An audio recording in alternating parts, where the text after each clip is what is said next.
Welcome to Glacier National Park.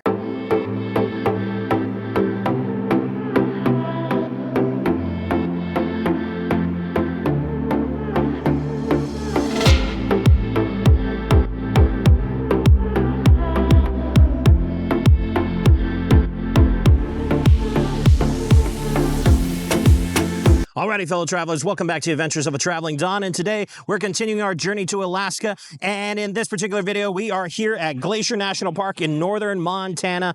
Again, just like with Yellowstone, it's been about 22 years since I've been here, and I am super excited to be back. I honestly don't remember too much except for our whitewater rafting trip. That's basically what we came up here for back in 2003.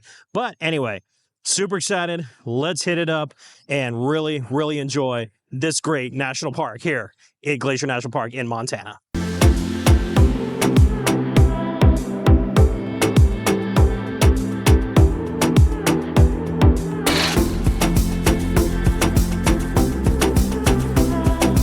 So obviously, your first stop whenever you're going to any national park is hitting the visitor center, and the Apgar Visitor Center just outside of the Apgar Village is where you want to go. They, of course, have a gift shop and an information center. You can get your maps, all that kind of stuff to where to go and what to do. We've got about 8 hours of daylight before I need to start heading back to go get some dinner in Whitefish. But anyway, let's go hit the trails, and we're going to first go down to the lake.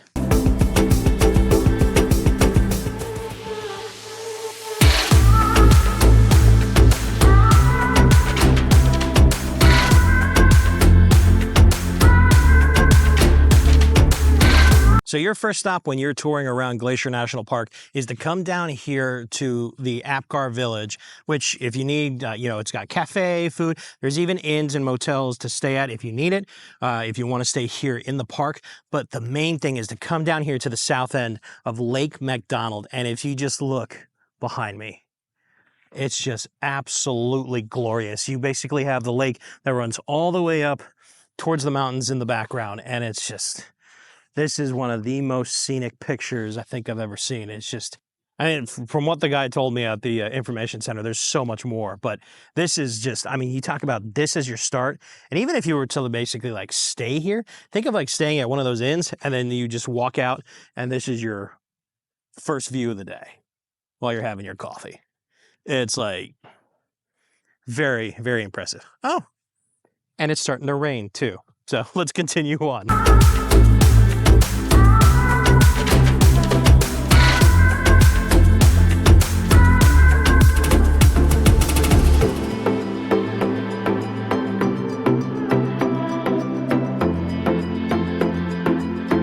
So on your drive and trek along the east side of Lake McDonald, as you're heading north along the Going to the Sun Road, definitely pull off at all the different spots. There's plenty of them along the way. Even like particularly like this one, I didn't see a name for it, but keep on the lookout for all these places to come down near the water and check all these beautiful different vistas and angles of the different views that you can have here in Glacier National Park, because it is absolutely glorious. And right now, just sitting here listening to the water, phenomenal.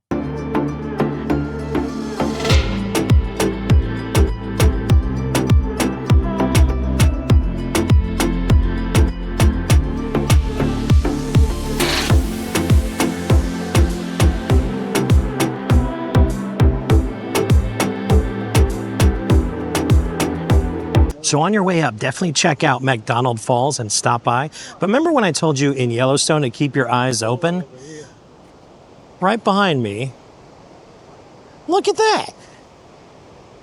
He just walked right on up and he's feeding, he's doing his own thing. So that was really kind of cool that this little, I'm guessing that's a doe, right? Because no antlers. So little doe just come up, hanging out. And then of course, again, like I said, beautiful waterfalls with the mountain in the background. But yeah, like this is actually even cooler because I love nature and I love the fact that she's just chilling.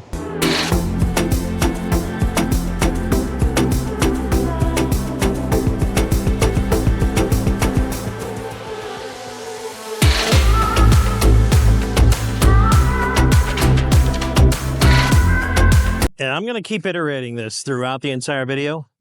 stop and look and check it out.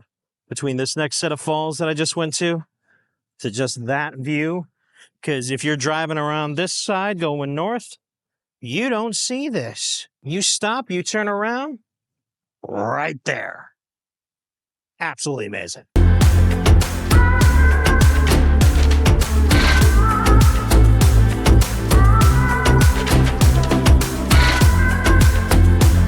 So one major tip, honestly, when you go to really any national park, but particularly here in some place like Glacier, the weather can change on a dime. You've probably already seen throughout the video where it's, you know, I had a little bit of rain at the beginning, and then it was sunny, and then cloudy, and then sunny. And now we just had a nice little spat of hail that I think we're at the end of.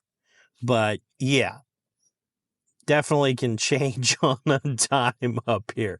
I was like, oh, it's starting to rain. And then, oh, it's starting to hail. Oh, this is fun. So, well, we're at Avalanche, where the campground and the trail is. So as long as it chills out, we'll head up there and get some supposedly really, really nice views. But we'll see what the weather does for us.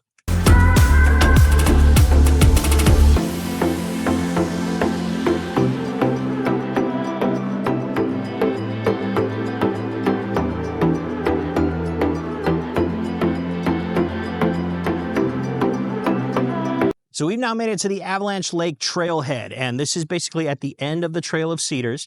It's about 1.8 miles one way, so you think 3.6 miles to get up there to Avalanche Lake, and then it's like half a mile from here to the parking lot. So you're kind of doing about somewhere around 4, maybe 5-ish miles. I think there is a trail from that goes around, like partially around the lake, and that'll kind of get you at 5 if you go all the way and then all the way back. So, but anyway, this is the trailhead. You're only going to have maybe about 400 feet elevation change, so it's not too difficult.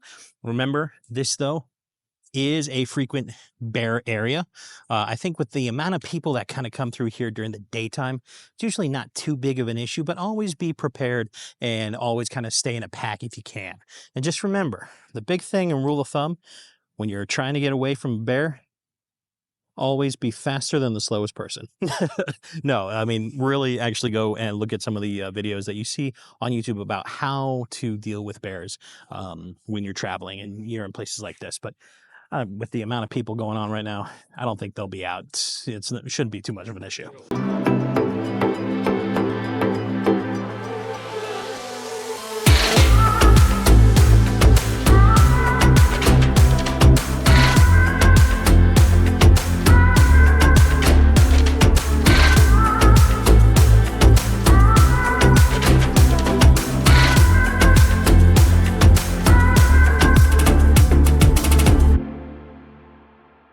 I kind of understand when the guy at the information desk told me that even though this particular hike you can do it in like 2.5, maybe 3 hours, it's almost like a 4 or 5 hour thing because I keep stopping everywhere along the way to see everything, you know, off to the side. It's just one of the most gorgeous hikes I think I've ever done. And I've done some great ones, you know, particularly before I started the channel.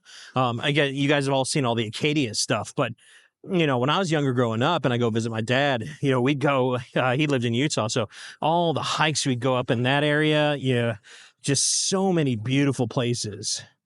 And this is definitely up there.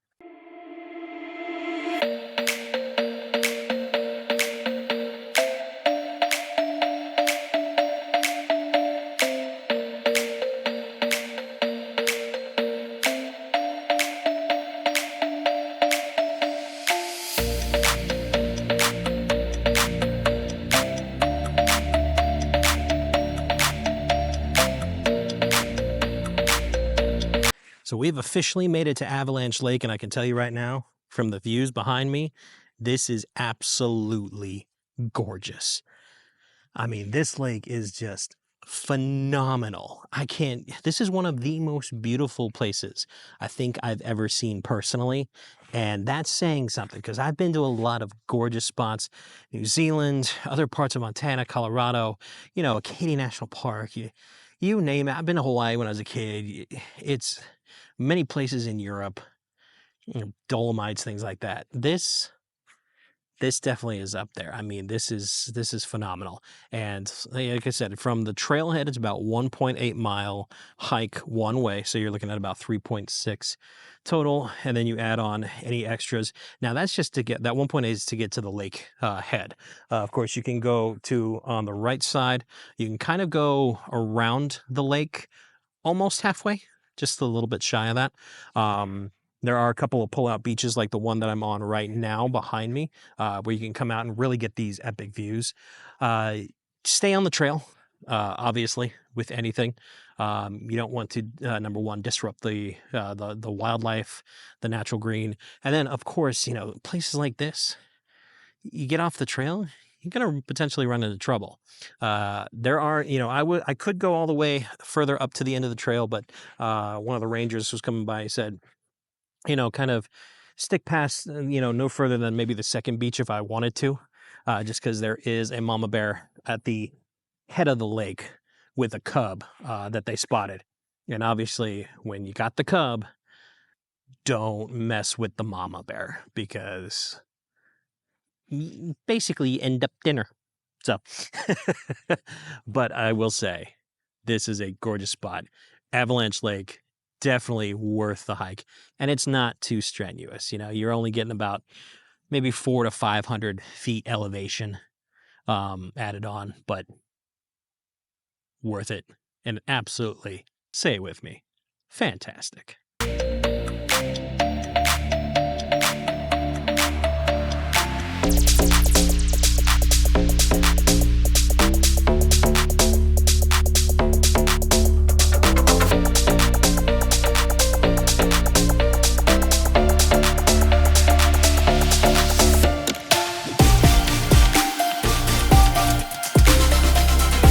So as you're heading back down Lake McDonald, if you're looking for a place to get like a snack, lunch, dinner, depending on what time you go, definitely check out Lake McDonald Lodge. Number one, the lodge inside, really, really beautiful. I believe from the backside, if you go down to the docks, you can actually do a boat tour if you want. I've got some other stuff that we're going to head out to do. We're actually going to be leaving Glacier right after this. But if you do want to go in there, I got like the beef pasties appetizer with some fries and stuff. For the mushroom gravy, I think that they had there was really, really nice on top of the beef pasties, and dipping the fries in there, just an added bonus. But yeah, if you're looking for something to eat, I think lunch and dinner, they have the restaurant open. And then in between, kind of like that 3 to 6 time or like the 3 to 5 time, they have the lounge that you can go to as well. So, but anyway, let's head to the next spot, shall we?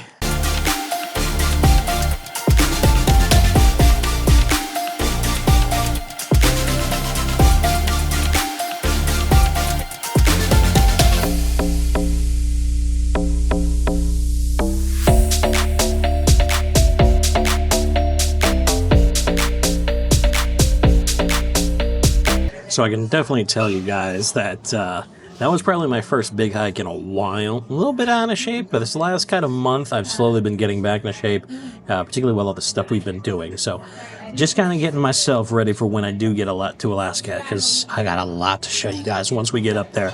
But I will say, I think I did pretty well. However, it was like the clouds were rolling in. I heard thunder. I heard, saw a little bit of lightning. And I was like, you know what? The main road past Avalanche was pretty much closed off to driving. If you had a bike, you'd still continue on. But I think I got what I wanted out of Glacier right now, and then I'll come back and do that sometime in another summer. But anyway, after all of that hiking, something that could really help take the edge off and a little bit of the pain is some whiskey. So we're here at Glacial Distilling Whiskey Company, and actually I think it's just Glacial Distilling Company, because they do more than whiskey. They do gin and vodka and other liqueurs. We're going to do a quick tasting, and so it's 4 different whiskeys that I personally asked for, and they have specific laws here. As a distillery tasting room, they can only serve up to 2 ounces per guest per day. So, the most you could get is either 2 1-ounce cocktails, or at least up to 2 ounces of whiskey. Obviously, these are quarter ounce, so this is just 1 ounce total, but it's enough for a tasting before I head out to Whitefish for dinner. But anyway, we're going to start off with their Belton Bridge whiskey. So, cheers to you guys.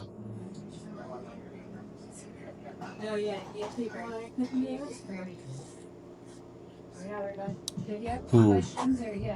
So this is a bourbon, specifically, or a bourbon style Belton Bridge. And that's a nice kind of beginner. So it's got a little bit of like toffee, vanilla. Ooh. It does have that bourbon bite though. Ooh. That hit the esophagus and I was like, oh my God. So, but anyway, first one, Belton Bridge bourbon. Very nice. And that is 90 proof. All right, so for their second one that we got, this is the Bad Rock, and this is their 3-year-old cask strength rye whiskey. So, cheers to you guys. Ooh, that smells actually really nice. So it's got that amber kind of darker color to it. That aging is really nice. So it's a slightly smoother vanilla taste to it, but with a little bit of spice. You got a little bit of, like, you can taste the malts in there. Ooh. Yeah, it's like almost like a touch of pepper spice in there. This is actually, I like this one a little bit more than the Belton Bridge so far. That's actually really, really nice whiskey.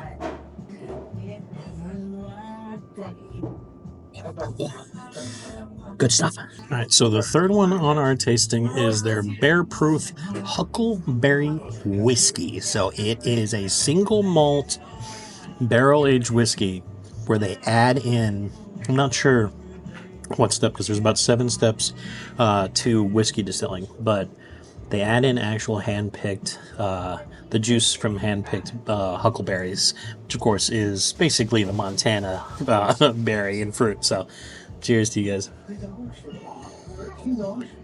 That definitely smells berry. Wow. Oh my God. Wow. 30%. You never know. Oh. It's getting that way. That's like syrupy. It's berry sweet. You definitely taste the huckleberries in that. Oh my God. It's a little sweet for me personally. But if it's something unique. You're not going to find huckleberry whiskey, as far as I can think of, outside of Montana. So, but even still, it is very, very, very nice. It's actually rather smooth. And the sweetness is just, it kind of depends. So if you like a little bit like a sweeter liqueur or a sweeter whiskey, that's definitely one way to go. So for our final tasting, this is called Bucking Horse. And I said bucking horse. Watch yourselves. Anyway, this is a peanut butter and chocolate whiskey. Never had that before. I've had peanut butter and chocolate stouts before, but not a whiskey. And it's basically based off of a chocolate malt with added peanut butter added to that. So, cheers. It smells like both chocolate and a little bit of coffee in there. Oh my God. That smells really good.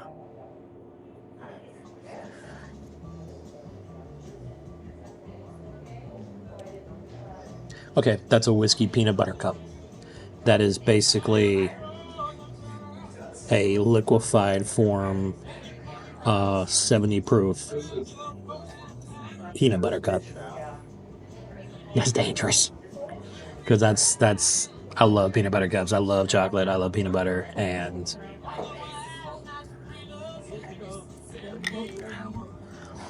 that's actually really, really good.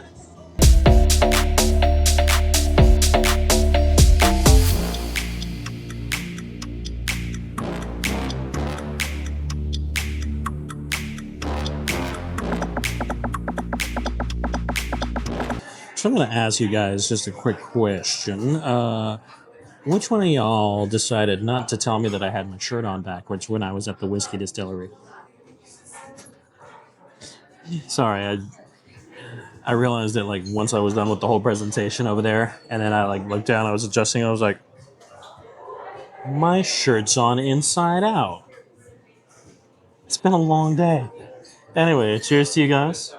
The Glass and Multiple Channel. We are at a place called Abruzzo in Whitefish, and this is an Italian restaurant. Comes highly rated, so we'll see how it goes. Got a Wild Boar Ragu coming, so.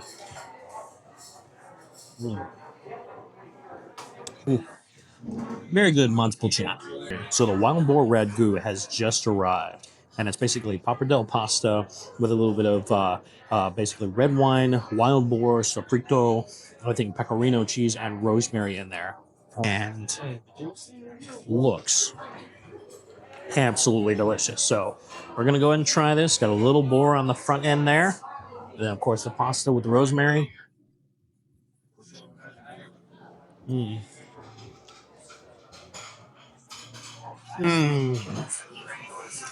Oh man. That is delicious. I love me a good pasta. Abruzzo, for being in kind of in the middle of northern Montana. I know Whitefish is it's a popular town summer and winter for obviously summer activities and skiing. I think there's a ski resort not too far from here, up in the mountains. But even so, very, very good for being out here. Like that fresh made pasta, al dente, perfect. And then of course the boar was really good. So I'm gonna go ahead and have more of that boar, by the way. Oh, boar's top notch.